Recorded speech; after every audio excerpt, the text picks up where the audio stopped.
Accessing library computer data.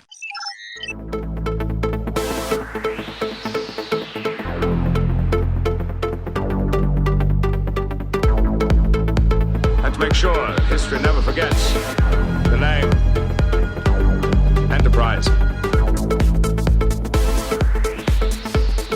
Hey everybody, welcome to the Pensky Podcast. You haven't tuned in before, this is a podcast where we are running through all 178 episodes of Star Trek The Next Generation, giving our thoughts and feelings about each and every one. Right now we're up to episode 21 of season 4. This one is called The Drumhead. It was directed by Jonathan Frakes, our own Commander Riker, written by Jerry Taylor, and it aired back on April 29th, 1991. When an explosion aboard the Enterprise leads to a high-level investigation headed by a renowned admiral, the Enterprise is torn apart by internal politics and a lot of McCarthyism. Tana, Clay, and Sean are here to talk about this one with me. It's The Drumhead, always considered to be a classic, I think. We'll see what we think about it right after this. Your full name? Jean-Luc Picard, Rank and position? Captain, Federation Starship Enterprise. How long have you held this post? Over 3 years, since Stardate 41124. Very well. Admiral? If you don't mind, there is something I would like to say. If you have a statement, you'll have an opportunity to make it later. I believe that Chapter 4, Article 12 of the Uniform Code of Justice grants me the right to make a statement before questioning begins. Very well. I'm deeply concerned about what is happening here. It began when we apprehended a spy, a man who admitted his guilt and who will answer for his crime.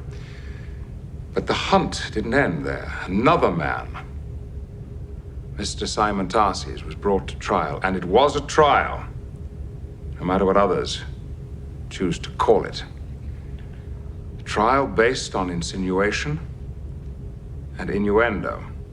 Nothing substantive offered against Mr. Tarses, much less proven. Mr. Tarses' grandfather is Romulan. And for that reason, his career now stands in ruins. Have we become so fearful? Have we become so cowardly that we must extinguish a man because he carries the blood of a current enemy? So I think the continuity of TNG was put into its testing run or something in this episode. I think there must be more callbacks in The Drumhead than there are in any other episode of TNG to things that have previously happened. Yeah, I think that's probably right. It surprised me that there were so many callbacks too. I was like, oh yeah, I forgot that happened. It's a good use. It's a good use of putting stuff to things that have happened that you don't necessarily need to know about if you're not a fan. Right. It's kind of like they looked in the fridge and had a bunch of different ingredients from other meals they made and decided to make one big awesome meal with it. Yeah. Called treason stir fry. Treason stew. Wow. You put a pinch of suspicion in, and you got a stew going. You could say they were making a murderer.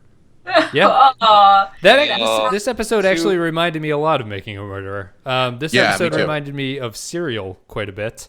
Yeah. I guess I'm just going to I'm going to start it off by saying this is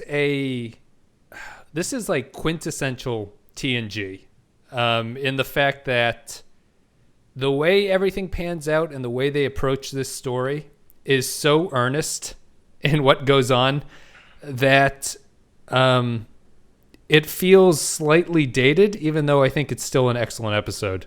Do people want to chime in with like a general sense of this? We can start with you, Sean. I looked at some of the reviews for this, and they were really across the board. Some loved it, some didn't. They all seem to agree that the idea is still valid, especially in a post 9/11 world. Yep. This episode still has a lot of validity even today. Yeah. Tana, what'd you think? Yeah, that was my take too. I thought it was really relevant. I think it's a problematic episode for different reasons, but I think that at the heart, what it's about is kind of timeless in a sad and messed up way. So I was glad that they addressed it.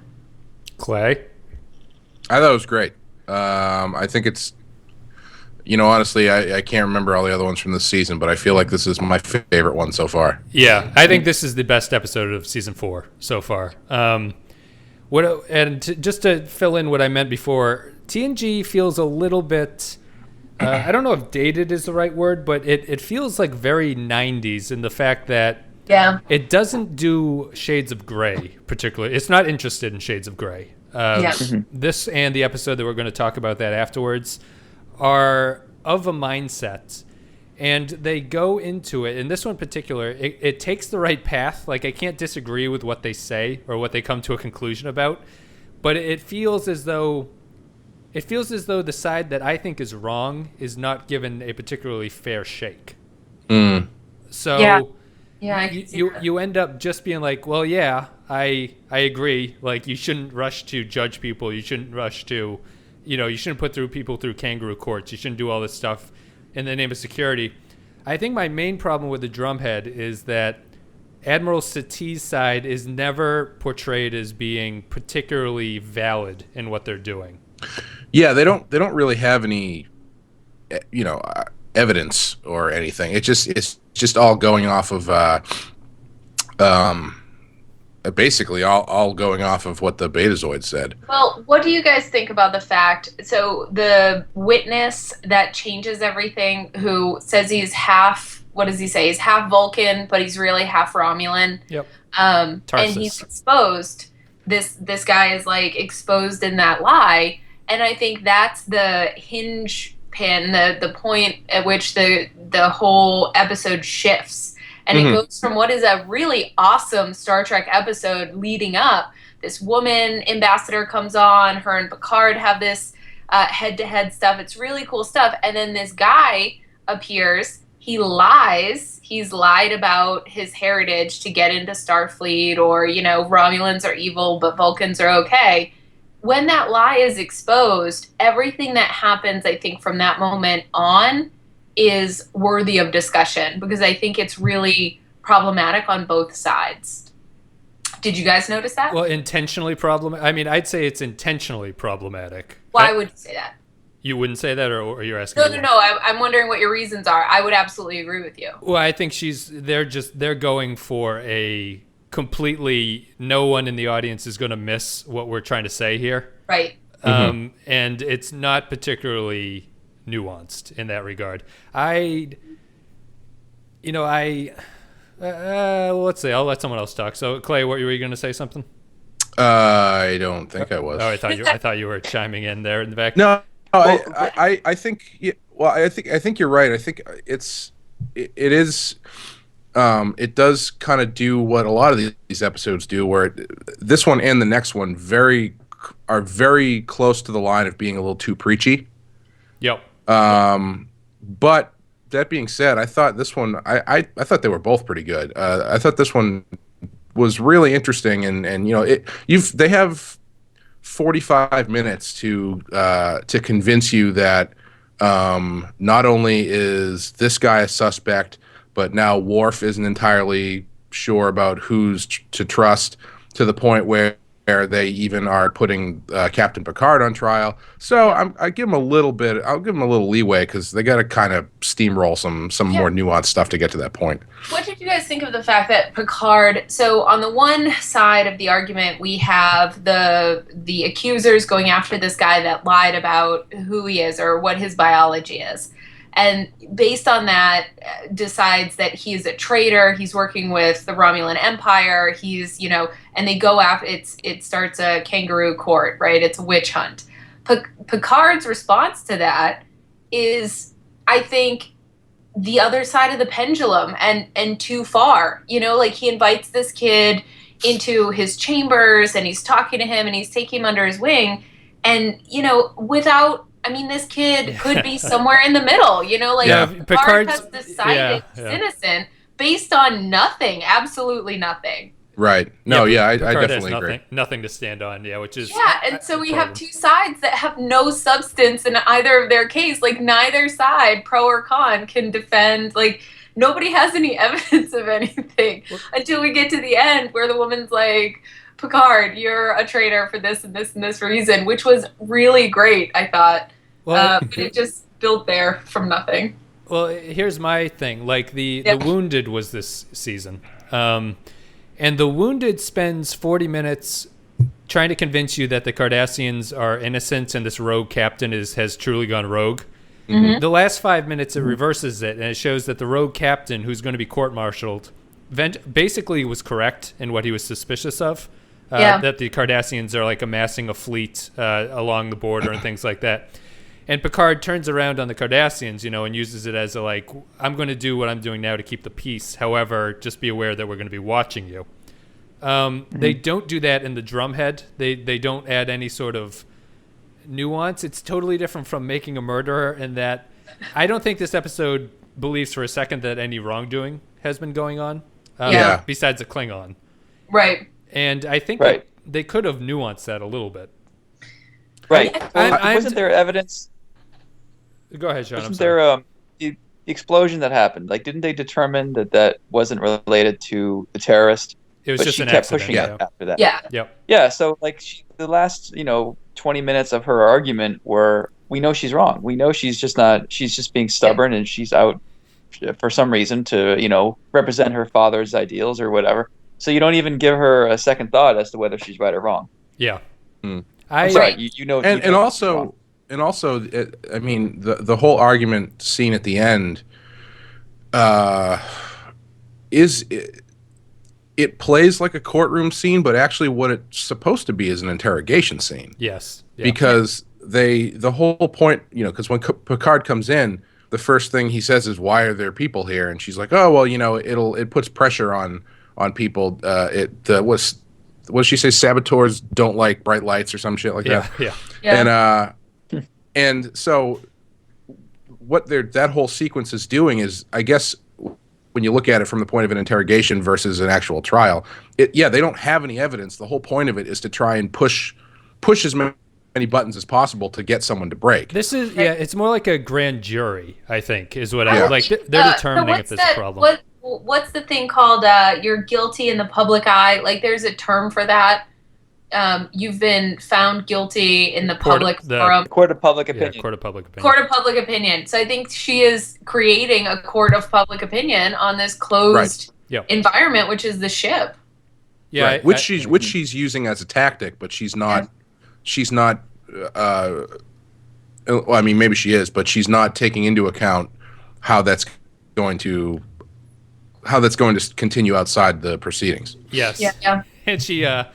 For a grand jury, they really allow people just in the audience to sort of chime in whenever they want. That's why I think it's more kangaroo court or like public opinion, right? Like, it's as if they sold seats to a show, Yeah, and I prefer the term kangaroo court to drumhead. Yeah. Picard has to explain what a drumhead court is. I guess it's a real thing. I'd never heard of it. Kangaroo Court doesn't have the same amount of gravitas. No, it doesn't. For this episode. He delivered those lines. This was a great Picard episode. Like, he is just he is Picard in this, and it was wonderful to watch because this felt like a great Star Trek episode. Like, I think that there are a couple of, from our vantage point now, there are no gray areas. We're used to things not being presented to us in absolutes. Yep. But this was a really great, I thought, Star Trek episode.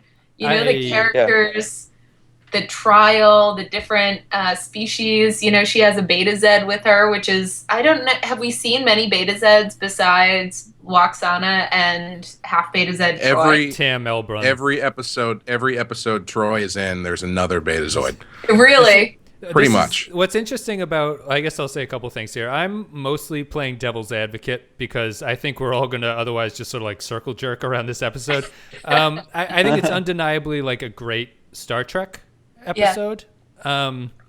So I'm really just any sort of negativity that I seem to be leading towards is really just to sort of stir discussion. But I do think that this episode features the finest Worf and Picard interaction we've ever had. Yeah. I love that scene. I actually was thinking, I mean, if I were to make a change and do something differently, I think because the last scene ends up being so black and white and there is not much room for gray, I would have put more emphasis on the Picard and Worf thing, and then had that scene, that final scene, be more of like a devil and angel scene for Worf, and realizing that he's going too far, and you know what I mean, like so have Worf be the gray zone that has to kind of come back down to earth, like one of those you'd start the conversation with permission to speak freely, you know, that kind of thing. So Sean, you've been remarkably quiet. Would anything we've said here strike you as wrong? And I agree. I don't know if I like this episode a lot. I don't know if I have other episodes this season that I like a lot more. Interesting. One question I had was when the evidence came to light that the explosion was some kind of an accident. What motivated her to keep going on her witch hunt? Nothing besides the narrative needed it to continue. What had she done before that? Had she started accusing the medical person? Well, the fact still remains that he did give plans to the Romulans. Yeah, so the Klingon even though did, the Klingon did give plans to the Romulans. So even Klingon, not the medical officer who's half Romulan, just the Klingon. So even the only traitor in the episode is the Klingon. Right, but so even though it wasn't a sabotage situation, I think she was still probably thinking, maybe this guy. I mean, because he still had to give them to someone who gave them to the Romulans. Yes. So why not keep pushing to see if we can get something? But she was convinced that there was a lot more going on, and she wanted to make it a bigger deal than it actually was. But the Klingon thing was dismissed rather early on, so we're left with this guy who lied on his application. Yeah, but she didn't feel satisfying for her. Yeah, I think it was her willingness. She wanted to connect this guy, the Klingon, transmitting information and plans to the Romulans to this accident that happened. This accidental explosion, which Data and Geordi explained was just an accident. And so, Sean, you're saying from that moment, it doesn't make sense that this witch hunt proceeded. Right. Like, let's say if she had some kind of interest in connecting the dots, so that they could the Starfleet could take action. If she had some kind of vested interest in that outcome, I could see why she would be trying. It's like the George W. Bush trying to tell us that there were WMDs and all the money that was made off of that war. I mean, I could see if she was sort of like that. That's why she would keep going. But I don't see why she kept pushing it, except for no one believed her, and she just got more and more stubborn and just kept fighting and lashing out more and more and calling them out. Well, I think part of it is, I think, even though she knows that there was no sabotage, the guy doesn't know that. I mean, the kid, Brendan Dassey, there doesn't know it. Yeah. And if they say, oh well, there's whatever that corrosive thing was found on the thing, and the chance that he goes, no, I have no idea what that was. I had no intention of those plans being used for that way. To catch him in that sort of a lie. Well, they say at one point, Clay, that he has access to corrosive chemicals because of his. Oh no, I understand. I just think she's pushing that. Yeah, she's trying to walk him into a trap. Blurt something out like the end of a Law and Order episode. Why exactly? Right. So I think Sean's question is, why does she do this? What's in it for her? And I think it's at that moment that this character goes from being a very interesting admiral in the world of Star Trek to being a two-dimensional shrill harpy with daddy issues that ends up that resolves a really excellent Star Trek The Next Generation episode with really problematic commentary on women or something. This is a really messed up thing. The scene where everybody is walking out, so she gets really shrill and screams at Picard, how dare you use my father's words, you're a traitor. She goes off the deep end. And from that moment of passion and craziness, she just sits quietly in her seat while everyone slowly files out of the room, starting with whatever the Federation admiral officer, big guy, the big wig gets up and walks out. Tom Henry. Everybody else. Yeah. And I think it's a really disjointed and kind of fucked up scene. Why would they do it like this? Well, she's disgraced. She's absolutely disgraced, and they built her up as this in the beginning, she was a really great idea for a character. Well, I think the actress did the best she could, but in the end, I mean, yeah, there's nothing out. She doesn't actually have a moment of realization. Sorry. No, that's fine. I think the ending's clever in that Picard and Worf agree that they don't know if her career is over. They imply that she's going to continue on, which I think is a much more realistic take on it. Well, didn't they drag her out of retirement to do this in the first place? Like, she was already retired. So I guess I don't understand why they would use this character in this way. I mean, it's such a two-dimensional device. Like, this shill, this straw woman, this harpy is unnecessary, and it, like, cheapens what would otherwise be an excellent episode, I think. What did you guys think? I think what would work for me, and maybe this might work for Tana too, is if she came out of retirement because she never felt like she had a great victory, and this might be her chance to really make a mark. So she really wanted to have like a good epitaph, and she just couldn't stick the landing. And there was no case beyond the simple career or something in this direction. But it seems like there's a pausing point in the episode where if you watch the first half or however long, she is awesome, and there's no indication that she has an axe to grind, or that there's some unresolved issue, or that she has a history of witch hunting. None of that is presented in the first half. And then there's this sharp about face in the second half where it becomes a witch hunt that culminates with her losing control of herself and screaming at Picard, "How dare you use my father's words? You're a disgrace to the Federation." Like, goes insane, and then quietly sits down, humble or disgraced. Like, there's no continuity. A woman that's going to lose her mind screaming at Picard might also scream at the audience. You know, like, there's just no character continuity there for me. And it's stuck up glaringly. While I think you're right, I think that it is a unprecedented turn given what you learn about her in the episode. Yeah.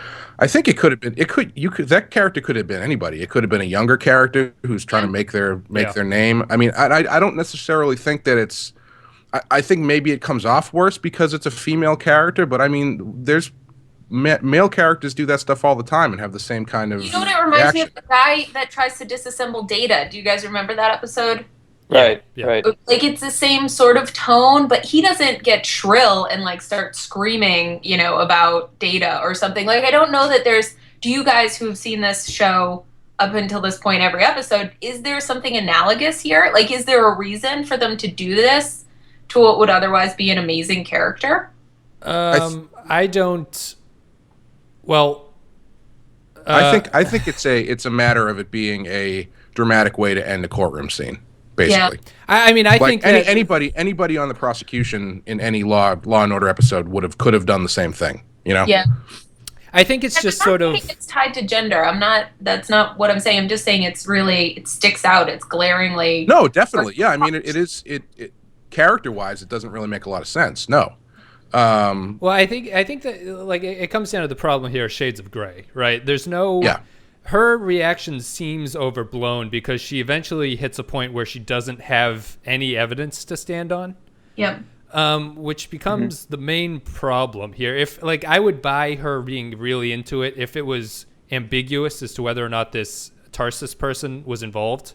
Right. You know, and you'd be like, you can hit the same point where you'd be like, there's just no evidence. And, she'd be like, but I know it's this guy. And the audience would maybe be like, ooh, there's a lot of evidence in his favor. But it doesn't hit that point. The show doesn't have enough time in an episode to layer stories that well. I think this episode is beautifully paced, and they really put as much information as they can into a 40-minute show. Yep. Any more information would eventually become distracting to you and sort of clutter up the narrative. So I think in context, it makes a lot of sense. She gets... I think she reacts appropriately for someone whose point is to show how far some people are willing to go. That would be my take on it. Yeah, they just moved. They moved the facts. Like when they find out that it was an accident, if they move that to the last 5 minutes, so you can let her go on. And as an audience, you don't know if she's right or if Picard's right. Yeah. And then when they figure it out, like the tests are done, they're like, "Sorry, lady, you're wrong." She can either go, "Well, I'm not going to stop investigating." She could storm out. Right. Or she could say, "You guys are all being naive." I mean, there's a lot of different ways that she could have she could have not ended up in disgrace. Yeah. Yeah. Right.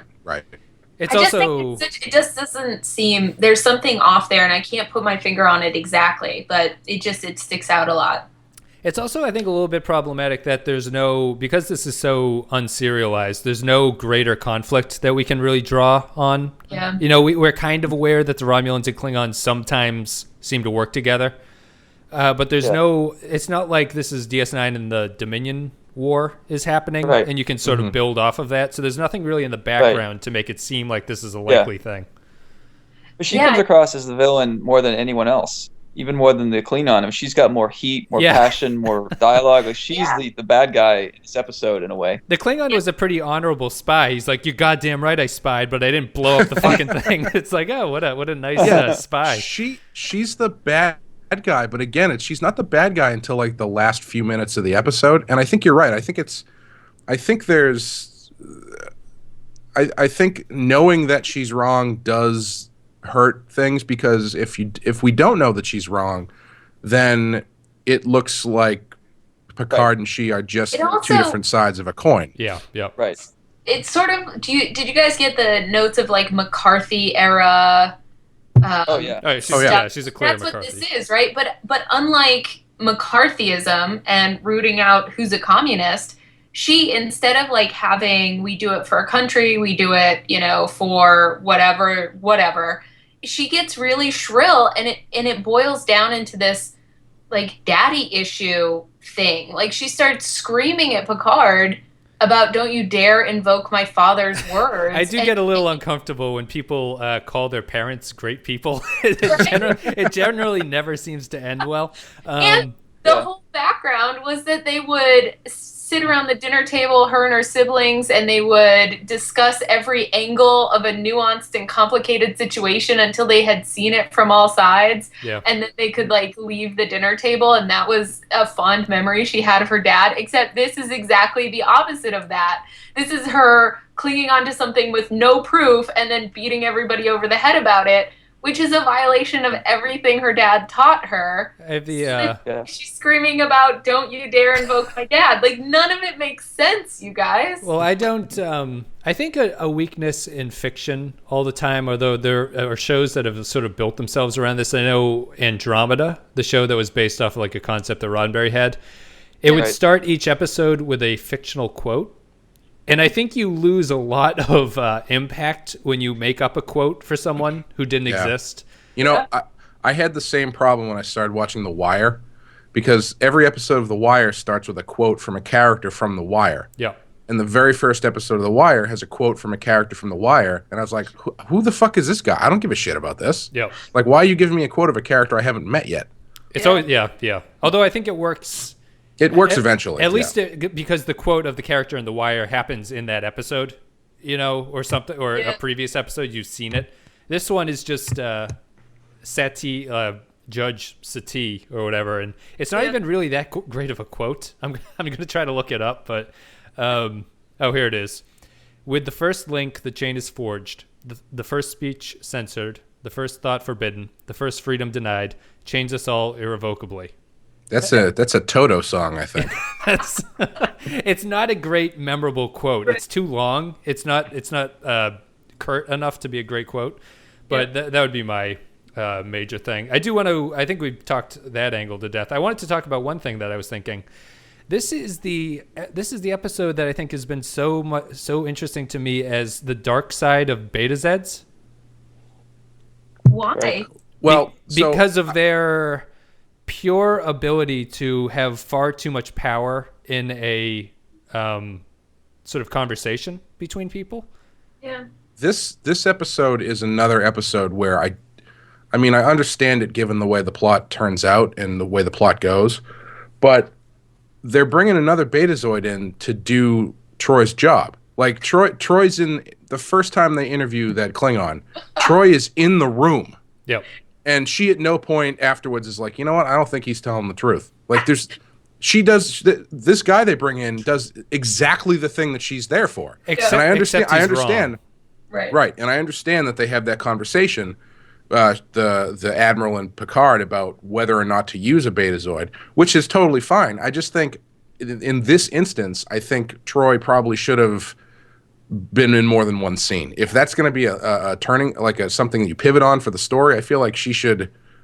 I don't know. I feel like she should have been there more. I might agree, but what I thought is fascinating is that I think a lot of criticism that I've had of the Troy character is, it's like why can't you sense this? Like the plot always has to excuse her not being able to sense it. Right. What this other Betazoid does, which is interesting, is that he senses duplicity, right? But he assumes it's duplicity about the wrong thing. Right. Which is fascinating. It's like it makes a lot more sense. You think they'd explore that more. It's like people have a variety of emotions about a variety of circumstances. And if you don't know what they're feeling about, I'm sure it can be confusing to Betazoids because they would draw conclusions that weren't necessarily true.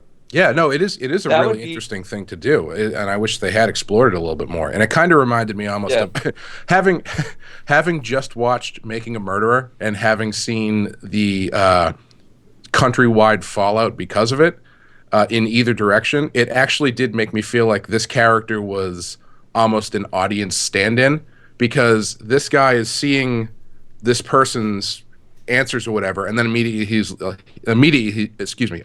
he's like, oh, that guy's lying. Yeah. Like, well, you don't know that. He's just afraid. No, he is full of shit. He is so guilty. Yeah. Like, what do you have no proof of that? I just know. Yeah. That's absolutely true. It's I have a gut feeling I'm going to work the evidence to get this guy because he's the one. Yeah. I would love to see this episode.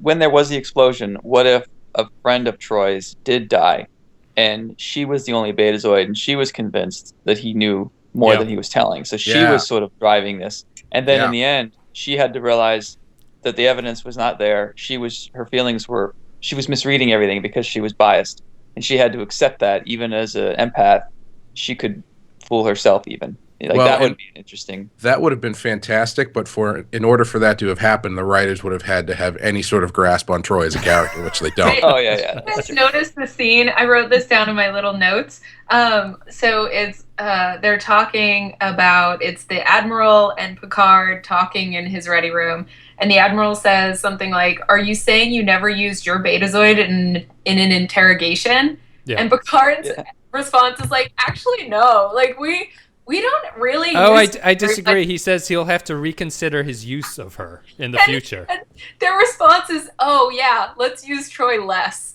That made me die.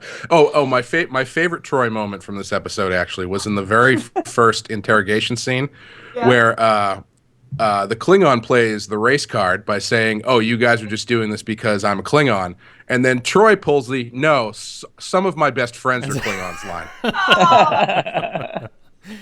She did. I was intrigued. I didn't think the Klingons would have exobiologists. That seems like out of the blue that they would have random scientists who do these things. I would trust any Klingon scientist to immediately be a spy. Right. I don't get it. Yes. I think we've talked a lot about this. And do I have any other points that I wanted to make up? No, I don't. Or make up or talk. I just I did love the continuity here. I think it was genius to use Worf's father's story as motivation for him to care about what the Romulans are up to. Yeah, that was good. I love Sati. Apparently, this was a complete retcon, but she discovered the conspiracy aliens from the first season, which is not true, but we'll let her say that. The Prime Directive, I don't know if 9 is the actual amount of times in the episodes that we've seen where Picard has violated the Prime Directive. And she goes cold as ice when she brings up the Borg and the 11,000 people that Picard killed. Yeah, how do you sleep at night? Like, that was cold. That was my favorite thing that she did in that scene, because it was like, again, that character was almost like a stand-in for anybody who watched the show who had the same questions. Right. You know, at the time, you know? Yep. And it was, they didn't do it, but it would have been a good chance to show Picard still conflicted. He says he's okay, and he seems to be perfectly okay at this point, but he should have said, "We are fine." Yeah. He should have said pain is irrelevant or something. This trial is irrelevant. Oh, all right. Well, I'm going to play an audio clip, and we're going to come back, and we're going to give our final ratings, final thoughts for the Drumhead. It is over. Admiral Henry has called an end to any more hearings on this matter. That's good. Admiral Satie has left the Enterprise.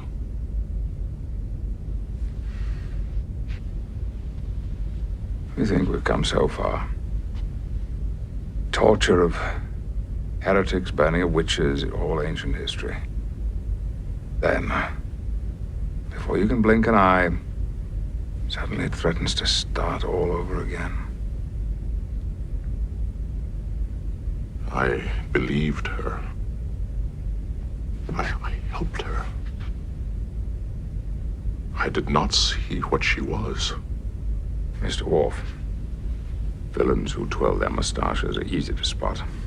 Those who clothe themselves in good deeds are well camouflaged. I think after yesterday, people will not be so ready to trust her. Maybe. But she, or someone like her, will always be with us, waiting for the right climate in which to flourish, spreading fear in the name of righteousness.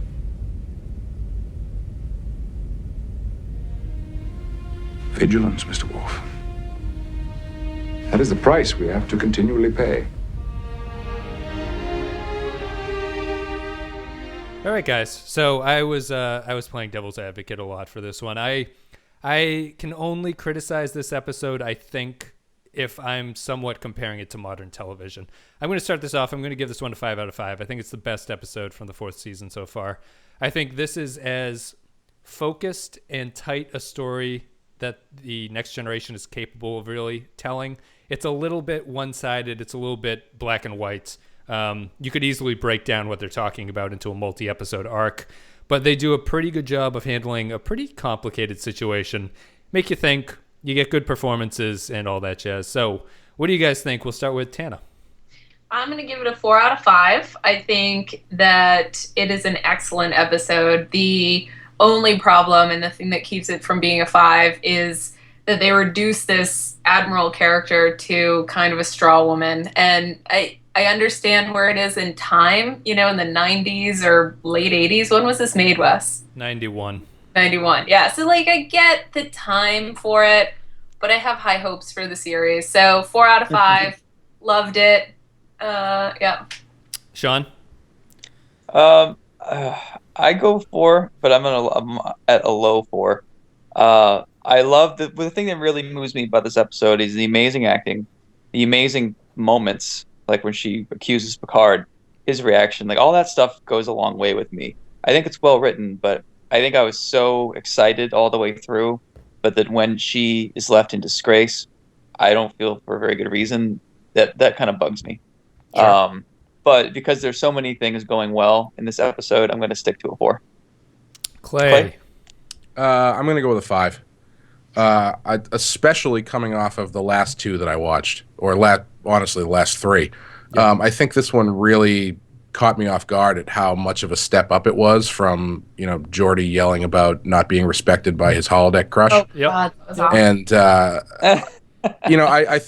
I think it's one of those things where it works better. It works better on. I don't think I've ever watched this episode before, and I think this episode works better on first watch than it does on rewatch, sure. Because then a lot of those, all the minutia you can. Yeah, all that stuff kind of comes up, and it is a character turn for the Admiral. It doesn't. It kind of comes out of nowhere, but I think it, like you said, Wes. I think it's paced so well that. And it's really interesting, and the acting is so good that when you're in it for the first time, you're just sort of along for the ride of watching, these people, kill it, basically. Yeah. So, yeah, and it's definitely the best one I've seen in the season so far, so I got to give it a 5. Interesting. Well, yeah, I think we all agree. We all think it's certainly a stronger episode.